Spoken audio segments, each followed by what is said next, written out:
ಆತ್ಮೀಯ ವಿದ್ಯಾರ್ಥಿಗಳೇ, ಇಂದು ನಾವು ಗದ್ಯ ಪಾಠವಾದಂತಹ ಬ್ಲಡ್ ಗ್ರೂಪ್ ಪಾಠದ ಬಗ್ಗೆ ನೋಡೋಣ.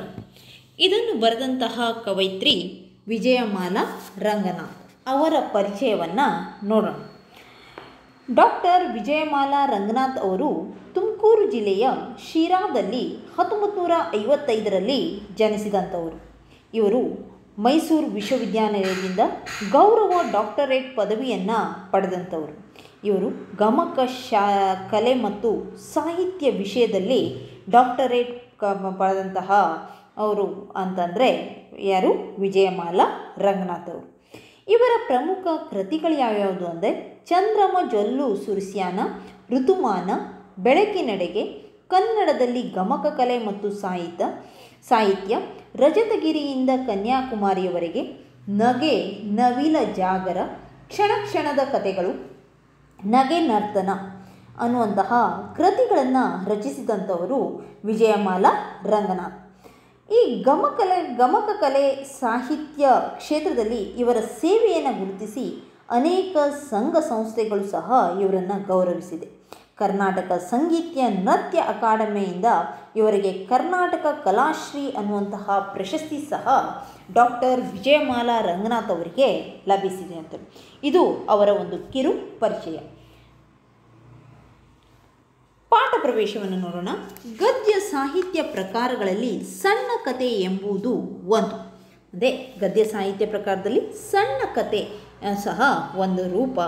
ಇವುಗಳ ಸ್ವರೂಪ ಲಕ್ಷಣ ಭಿನ್ನವಾಗಿಯೇ ಇರುತ್ತದೆ.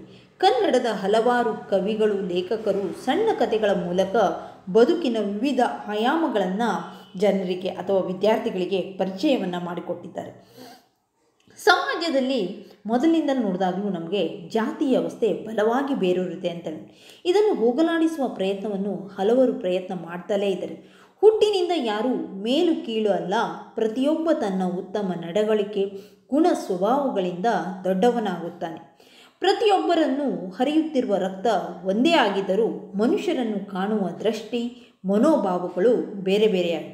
ವಿಪರ್ಯಾಸ ಅಂದರೆ ಜೀವನವನ್ನು ಉಳಿಸುವ ರಕ್ತಕ್ಕೆ ಜಾತಿ, ಮತ, ಧರ್ಮಗಳ ಕಟ್ಟಳೆಗಳಿಲ್ಲ.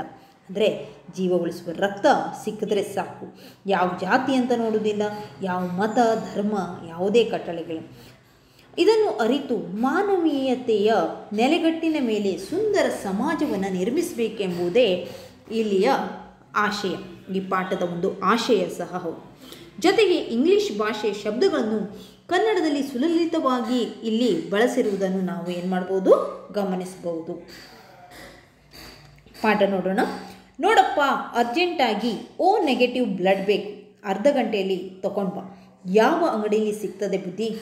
ನೋಡಿ, ಒಬ್ಬ ಕೇಳ್ತಾ ಇದ್ದಾನೆ, ಓ ನೆಗೆಟಿವ್ ಬ್ಲಡ್ ಬೇಕು, ಅರ್ಧ ಗಂಟೆಯಲ್ಲಿ ತೊಗೊಂಡು ಬಾ ಅಂತಂದರೆ ಯಾವ ಅಂಗಡಿಯಲ್ಲಿ ಸಿಗ್ತದೆ ಬುದ್ಧಿ ಅಂತ ಕೇಳ್ತಾನೆ. ಅಂಗಡಿಲಲ್ಲಪ್ಪ, ರಕ್ತನಿಧಿ ಅಂದರೆ ಬ್ಲಡ್ ಬ್ಯಾಂಕ್, ಆದಷ್ಟು ಬೇಗ ತರಬೇಕು. ಸಿದ್ಲಿಂಗು ತಲೆ ಕೆರೆದುಕೊಂಡ. ಮೈಯಲ್ಲಿ ಹರಿಯೋ ರಕ್ತನ ಎಲ್ಲಿಂದ ತರೋದು? ಅಮ್ಮವರೇ, ಡಾಕ್ಟ್ರು ರಕ್ತ ತರಲಿಕ್ಕೆ ಹೇಳೋರೇ. ವೀಣಾ ಡಾಕ್ಟರನ್ನು ಕಂಡು ತನ್ನ ಬ್ಲಡ್ ತೆಗೆದುಕೊಳ್ಳಲು ಕೇಳಿಕೊಂಡಳು. ಅವಳ ಬಡಕಲು ಶರೀರ ನೋಡಿ, ನಿನ್ನಿಂದ ಬ್ಲಡ್ ತಗೊಳ್ಳೋಕ್ಕಾಗಲ್ಲ, ಬೇರೆ ಕಡೆಯಿಂದ ತಗೊಂಡು ಬನ್ನಿ ಅಂಥೇಳಿ ಡಾಕ್ಟರ್ ಹೇಳಿ. ವೀಣಾ ಕಿವಿಯಿಂದ ಮೊಬೈಲ್ ತೆಗೆದು ಕೈಯಲ್ಲಿ ಹಿಡಿದು ಆಟೋವನ್ನು ಕರೆದಳು. ಸಮೀಪದ ಬ್ಲಡ್ ಬ್ಯಾಂಕ್ಗಳಿಗೆ ಹೋಗಿ ಬಂದಳು. ಎಲ್ಲೂ ಆ ಬ್ಲಡ್ ಗ್ರೂಪ್ ಸಿಗಲಿಲ್ಲ. ಮುಖದ ಬೆವರು ಒರೆಸಿಕೊಳ್ಳುತ್ತಾ ಪೆಚ್ಚಾಗಿ ಬಂದ ಅವಳಿಗೆ, ಡಾಕ್ಟರ್, ಯಾಕೆ ಇಷ್ಟು ಟೆನ್ಷನ್ನಲ್ಲಿದ್ದೀಯಾ?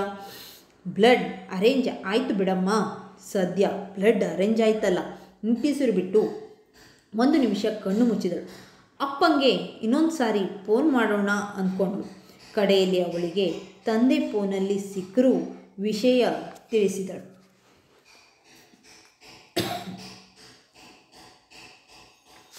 ವೀಣಾಳ ತಂದೆ ಶ್ರೀನಿವಾಸ್ ರಾಘವಾಚಾರ್ಯರು, ಶ್ರೋತ್ರಿಯರು. ಹಣೆಯಲ್ಲಿ ತಿರುನಾಮ, ಮೇಲುಕೋಟೆ, ಕಟ್ಟೆ ಪಂಚೆ, ಜುಟ್ಟು, ಮಹಾರಾಜರು ಹೊದಿಸಿದ ಶಾಲು ಇವರ ಮಾಮೂಲು ಉಡುಪು. 2 ಕೈಯಲ್ಲಿ ಒಟ್ಟು 8 ಉಂಗುರಗಳು. ಕತ್ತಿನಲ್ಲಿ ಹುಲಿ ಊರಿನ ಪದಕದ ಸರ. ಕಿವಿಗೆ ಒಂಟಿ ಧರಿಸಿದ್ದಾರೆ. ಜನ ಅವರ ಹೆಸರಿನ ಮುಂದೆ ವೇದ ಬ್ರಹ್ಮ ಎಂದು ಸೇರಿಸಿ ಹೇಳುತ್ತಾರೆ. ಆ ಸಂಸ್ಕೃತ ವಿದ್ವಾಂಸರಿಗೆ ಶ್ರಾವಣ ಮಾಸ ಬಂತೆಂದರೆ ಬಿಡುವಿಲ್ಲದಷ್ಟು ಉಪನ್ಯಾಸಗಳು. ಅವರನ್ನು ಕಂಡವರೆಲ್ಲ ದೇವರು ಕಂಡಂತೆ ಶಿರವಾಗಿ ನಮಸ್ಕರಿಸುತ್ತಾರೆ. ಮಡಿವಂತಿಕೆಯ ಸಂಪ್ರದಾಯ ರಕ್ತಗತವಾಗಿ ಬಂದಿವೆ. ಯಾವುದೋ ಕಾರ್ಯಕ್ರಮಕ್ಕೆ ಬಾಂಬೆಗೆ ತೆರಳಿದ್ದಾರೆ. ಮನೆಯಲ್ಲಿ ಹೆಂಡತಿ ಆಂಡಾಳಮ್ಮ, ಮಗಳು ವೀಣಾ ಜೊತೆಗೆ ಮನೆ ಆಳು ಸಿದ್ಲಿಂಗು ಇದ್ದಾರೆ. ಸಿದ್ಲಿಂಗುಗಾಗಿ ಮನೆಯ ಹಿಂಭಾಗದಲ್ಲಿ ಒಂದು ಕೊಠಡಿ ಇದೆ. ಕರೆದಾಗ ಬಂದು ಕೈಕಟ್ಟಿ ಬಗ್ಗಿ ನಿಲ್ಲುತ್ತಾನೆ. ಇವತ್ತಿಗೆ ಇಷ್ಟು. ಮುಂದಿನ ವಿಭಾಗದಲ್ಲಿ ಮುಂದಿನ ವಿಡಿಯೋ ನೋಡೋಣ.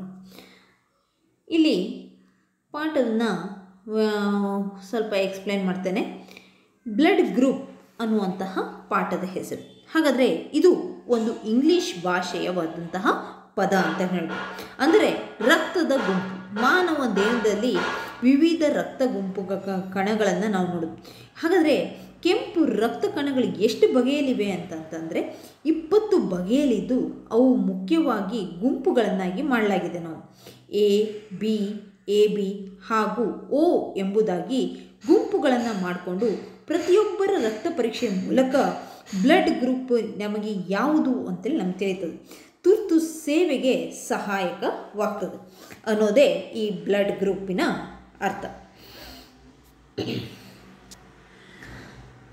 ಇಲ್ಲಿ ಏನಾಗಿದೆ ಅಂತಂದರೆ ಅರ್ಜೆಂಟಾಗಿ O ನೆಗೆಟಿವ್ ಬ್ಲಡ್ ಬೇಕು ಅಂತೇಳಿ ಡಾಕ್ಟ್ರ್ ಹೇಳ್ತಾರೆ.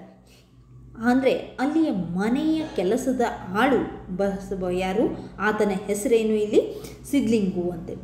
ಆತನಿಗೆ ಓದು ಬರಹ ಗೊತ್ತಿಲ್ಲದಂತಹ ಒಬ್ಬ ವ್ಯಕ್ತಿ. ಹಾಗಾಗಿ ಆತನಿಗೆ ಬ್ಲಡ್ ಬೇಕು ಅಂತಂದರೆ ಅಂಗಡಿಲಿ ಸಿಗ್ತದೆಯಾ ಅನ್ನುವಂತಹ ಅಷ್ಟು ಮುಗ್ಧ ಆಳಾಗಿದ್ದ ಆತ. ಅಮ್ಮ ಕಡೆಗೆ ಈತ ಬಂದ್ಕೊಂಡು, ಅಮ್ಮವರೇ ಡಾಕ್ಟ್ರು ರಕ್ತ ತರಲಿಕ್ಕೆ ಹೇಳವ್ರೆ ಅಂಥೇಳಿ ವೀಣಾನ ಹತ್ರ ಬಂದು ಹೇಳ್ತಾನೆ. ವೀಣಾ ಡಾಕ್ಟ್ರನ್ನ ಕಂಡು ಬ್ಲಡ್ ತೆಗೆದುಕೊಳ್ಳಲಿಕ್ಕೆ ನನ್ನ ರಕ್ತನೇ ತೆಗೆದುಕೊಳ್ಳಿ ಅಂತ ಹೇಳ್ತಾಳೆ. ಆದರೆ ವೀಣಾ ಬಡಕಲು ಅಂದರೆ ದುರ್ಬಲವಾದಂತಹ ದೇಹ.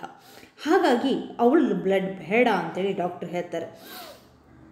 ವೀಣಾ ಏನು ಮಾಡ್ತಾಳೆ ಅಂದರೆ ಮೊಬೈಲನ್ನು ಹಿಡಿದು ಆಟೋವನ್ನು ತೆಗೆದುಕೊಂಡು ಬ್ಲಡ್ ಬ್ಯಾಂಕಿಗೆ ಹೋಗ್ತಾಳೆ. ಅಲ್ಲಿ ಬ್ಲಡ್ ಬ್ಯಾಂಕ್ ಅಂತಂದರೆ ಅಲ್ಲಿ ರಕ್ತ ನಿಧಿ ಸಂಗ್ರಹ ಅಂತ ಹೇಳಬೇಕು. ಅಲ್ಲಿ ವೈಜ್ಞಾನಿಕ ರೀತಿಯಲ್ಲಿ ರಕ್ತವನ್ನು ಕೆಡದಂತೆ ಇಡಲಾಗುವಂತೆ ತುರ್ತು ಸಂದರ್ಭಗಳಲ್ಲಿ ರಕ್ತವನ್ನು ಯಾರು ಬೇಕಾದರೂ ಹಣ ನೀಡಿ ಪಡೆಯಬಹುದಾದಂತಹ ಒಂದು ಕೇಂದ್ರ. ಇಲ್ಲಿ ಸಹ ಅವಳಿಗೆ ಏನು ಸಿಗೋದಿಲ್ಲ, ಯಾವ ಪಾಸಿಟಿವ್ ಬ್ಲಡ್ ಬೇಕಾಗಿತ್ತಂತಹ O ನೆಗೆಟಿವ್ ಬ್ಲಡ್ ಅವಳಿಗೆ ಅಲ್ಲಿ ರಕ್ತನಿಧಿ ಬ್ಯಾಂಕ್ನಲ್ಲಿ ಸಿಗೋದಿಲ್ಲ. ಹಾಗಾಗಿ ಬ್ಲಡ್ ಬ್ಯಾಂಕ್ನಲ್ಲಿ ಸಿಗದೇ ಇದ್ದಾಗ ಅವಳು ಟೆನ್ಷನ್ ಆಗಿಬಿಟ್ಲು. ಆಗ ಡಾಕ್ಟ್ರ್ ಹತ್ರ ಟೆನ್ಷನಿಂದ ಓಡಿ ಬರ್ತಾ ಇರಬೇಕಾದ್ರೆ ಡಾಕ್ಟ್ರ್ ಹೇಳಿದ್ರು, ಬ್ಲಡ್ ಅರೇಂಜ್ ಆಯ್ತಮ್ಮ, ಯಾಕೆ ಟೆನ್ಷನ್ ಮಾಡ್ಕೊಂಡಿದ್ಯಾ ಅಂತ ನಿಟ್ಟಿಸಿರು ಬಿಟ್ಲು. ಒಂದು ಸಲ ಏನಾದರೂ ಸಮಾಧಾನ ಮಾಡಿಕೊಂಡು ಅಪ್ಪಂಗೆ ಒಂದು ಸಾರಿ ತನ್ನ ತಂದೆಗೆ ಒಂದು ಸಲ ಫೋನ್ ಮಾಡುವ ಅಂಥೇಳಿ ಫೋನನ್ನು ತೆಗೆದುಕೊಂಡು ತಂದೆಗೆ ವಿಷಯವನ್ನು ತಿಳಿಸ್ದ. ತಂದೆ ಯಾರು, ವೀಣಾಳ ತಂದೆ ಯಾರು ಅನ್ನುವಂಥ ಕಿರುಪರಿಚಯವನ್ನು ನೀಡಲಾಗಿದೆ. ಇಲ್ಲಿ ರಾಘವಾಚಾರ್ಯ ಶ್ರೋತ್ರಿಯರು ಅಂತಂದರೆ ಅವರು ಒಬ್ಬ ವೇದವ್ಯಾಸ ಮಾಡಿದಂತಹ ಬ್ರಾಹ್ಮಣ, ವೈದಿಕ ಬ್ರಾಹ್ಮಣ ಅಂತ ಹೇಳ್ಬೋದು. ಅವರ ಹಣೆಯಲ್ಲಿ ತಿರುನಾಮ ಇರ್ತಾಯಿತ್ತು. ಮೇಲುಕೋಟೆ ಕಚ್ಚೆ ಪಂಜೆಯನ್ನು ಧರಿಸ್ತಾ ಇದ್ದರು. ಜುಟ್ಟು ಇರ್ತಿತ್ತು. ಮಹಾರಾಜರು ಹೊದಿಸಿದಂತಹ ಶಾಲು ಇವರ ಯಾವಾಗಲೂ ಅವರ ಉಡುಪು ಆಗಿತ್ತು. 2 ಕೈಯಲ್ಲಿ ಒಟ್ಟು 8 ಉಂಗುರಗಳಿರ್ತಾಯಿತ್ತಂತೆ. ಕತ್ತಿನಲ್ಲಿ ಹುಲಿ ಉಗುರಿನ ಪದಕದ ಸರ, ಕಿವಿಗೆ ಒಂಟಿ ಧರಿಸಿದ್ದು. ಕಿವಿಗೆ ಒಂದು ಒಂಟಿ ಅಂತಂದರೆ ಕಿವಿಗೊಂದು ಕಿವಿ ಓಲೆಯನ್ನು ಸಹ ಇವರೇನು ಮಾಡಿದರು, ಒಂದು ಕಿವಿಗೆ ಧರಿಸಿದ್ದು. ಜನ ಅವರ ಹೆಸರಿನ ಮುಂದೆ ಯಾವಾಗಲೂ ಹೇಳ್ತಾಯಿದ್ರು ಏನಂತೇಳಿ ವೇದ ಬ್ರಹ್ಮ ಅಂತ ಕರಿತಾಯಿದ್ರು. ಆ ಸಂಸ್ಕೃತ ವಿದ್ವಾಂಸರಿಗೆ ಶ್ರಾವಣ ಮಾಸ ಬಂತು ಅಂತಂದರೆ ಬಿಡುವಿಲ್ಲದಷ್ಟು ಉಪನ್ಯಾಸವನ್ನು ಮಾಡುವಂತಹ ವ್ಯಕ್ತಿಯಾಗಿದ್ದರು ಇವರು. ಹಾಗಾಗಿ ಇವರಿಗೆ ಕಂಡವರೆಲ್ಲ ದೇವರನ್ನು ಕಂಡಂತೆ ಜನ ಏನು ಮಾಡ್ತಾಯಿದ್ರು, ಶಿರವಾಗಿ ಅವರನ್ನು ನಮಸ್ಕಾರ ಮಾಡ್ತಾಯಿದ್ರು. ಹಾಗಾಗಿ ಅವರನ್ನು ಕಂಡವರೆಲ್ಲ ಶಿರವಾಗಿ ನಮಸ್ಕಾರ ಮಾಡ್ತಾಯಿದ್ರು. ಮಡಿವಂತಿಕೆಯ ಸಂಪ್ರದಾಯದವರಾಗಿತ್ತು ಅವರು. ಯಾವುದೇ ಕಾರ್ಯಕ್ರಮಕ್ಕೆ ಅವ್ರು ಏನು ಮಾಡಿದರು ಅಂದರೆ ಬಾಂಬೆಗೆ ಹೋಗಿಬಿಟ್ಟಿದ್ರು. ಮನೆಯಲ್ಲಿ ಅವರ ಹೆಂಡತಿ ಒಂದು ಹೆಸರನ್ನು ಪರಿಚಯ ಮಾಡ್ತಾ ಇದ್ದಾರೆ ನೋಡಿ. ಆಂಡಾಳಮ್ಮ ಮಗಳು ವೀಣಾ. ಇಲ್ಲಿ ನಮಗೆ ಒಟ್ಟು ಎಷ್ಟು ವ್ಯಕ್ತಿಗಳ ಪರಿಚಯ ಆಯಿತು ನೋಡಿ.